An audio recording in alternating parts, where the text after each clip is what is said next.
আসসালামু আলাইকুম রহমতুল্লাহ বরকাত। কেমন আছেন সবাই? আশা করি ভালো আছেন। তো আসলে একটা কথা বলতে চাই, কথাটা হলো গিয়ে, মনে করেন মানুষ এই দুনিয়াটাকে এত বেশি ভালোবাসে যে এই দুনিয়াটার জন্য মানুষ কী না করতে পারে। যদি এমন সুযোগ থাকতো যে আপনি টাকা দিয়ে বা কোনো এই দুনিয়াতে কিছু করে আপনার জীবনটাকে বৃদ্ধি করতে পারবেন, তাইলে সেটাও মানুষ করতো।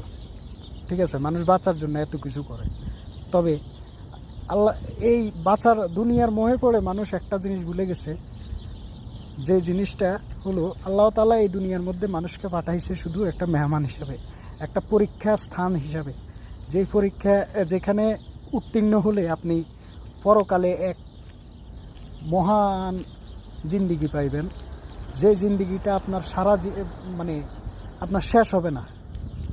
অথচ আমরা স্বল্প স্বল্প ক্ষণস্থানের জন্য, যেখানে আমরা এই একটা প্ল্যাটফর্মের মতো, মনে করেন একটা ট্রেনের প্ল্যাটফর্ম, ওইখানে ক্ষণস্থায়ী আমরা থাকি, আবার চলে যাই।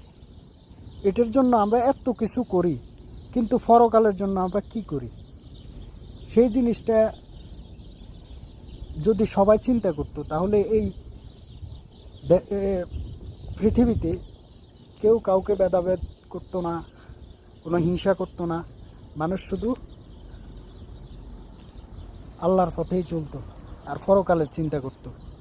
তো সবাই আল্লাহ তাআলা যেন সবাইকে হেদায়েত দান করে, এবং আমাকেও হেদায়েত দান করে, যেন সত্যের পথে চলতে পারি, ভালোর পথে চলতে পারি। সেই জিনিসটা আপনাদের মানে আল্লাহ তাআলার কাছে চাই।